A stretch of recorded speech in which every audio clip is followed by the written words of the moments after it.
what we look for in a Strata document review. Understanding the health of the building is just as important as liking the unit itself. When you're buying into a Strata, condo, or town, you're not just purchasing the unit, you're also buying into the entire building and how it's managed. That's why we thoroughly review the Strata documents to spot any red flags that can help you make an informed decision. So I'm going to break down how these key documents and what we're looking for. So first one is a title search. What is it? A legal document that shows the current registered owner of the unit and any changes or liens registered against the property. And what we're looking for is that the seller is actually the rightful owner and has the authority to sell the home, and any financial charges, liens, or court orders against the property. Now, this matters because you want to ensure that the title is clean and you're not inheriting someone else's legal financial problem. Up next is the property disclosure statement, commonly known as a PDS. Now, this is a form completed by the seller disclosing any known issues with the property. So we're looking for any past or present water damage, leaks, mold, or pest issues, any unpermitted renovations or structural changes, and any issues with appliances, plumbing, electrical, or HVAC system, as well as any insurance claims or damages. Now, this matters because this document is meant to protect the buyers and provide transparency. If something is disclosed here, we may want to dig deeper and inspect or renegotiate the term. Number 3 is one of the bigger ones, is the Strata minutes. And we usually take a look at the last 2 years of any minutes provided, which is council meeting minutes, AGM, annual general meeting minutes, SGM, any special general meeting minutes. These are SGM and regular Strata council meetings, and we're looking for any ongoing reoccurring maintenance issues such as leaks, elevator problems, any roof issues,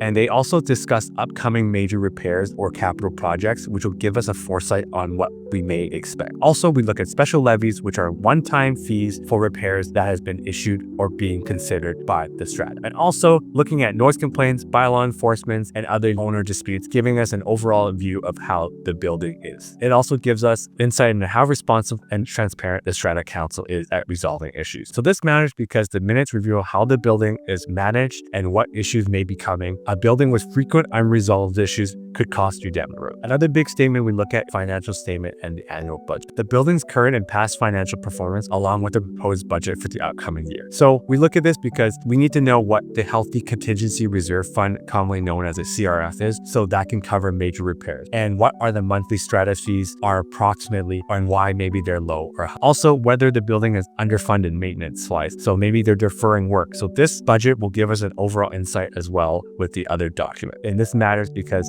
if we see that they don't have enough savings, the owners may get hit with a large special levy when something breaks. And a well-funded building equals a better peace of mind. Strata bylaws and rules. These are the rules and regulations that govern the residents and how they can use and enjoy the property. Mainly what we look for is any pet restrictions, rental restrictions, age restrictions, and some common restrictions like use of barbecue, how renovations are handled, and what the common area is used for. So obviously these rules can impact your lifestyle and your ability to rent the unit or have resale value in the future. So you want to make sure the bylaws align with your plans and value. One of the big ones is the depreciation report or engineering. This is a professional report that assesses the condition of the building, major components, and forecasts repair timelines estimated over a 30-year period. So what we're looking for is repairs that are upcoming and when, estimated costs of big ticket items like roof, windows, plumbing, or elevator, and whether the building is following the recommendations in the report. If there's no report, we gotta consider why and ask the questions before we remove these subjects. This is a roadmap to the building's future. If the building is ignoring these reports or kicking it down the road, this can lead to big expenses later on. The next is the insurance summary. This details what the building insurance coverage, premiums, and deductibles are. Now, does the building have a full replacement coverage? What are the water damage deductibles? Are they high?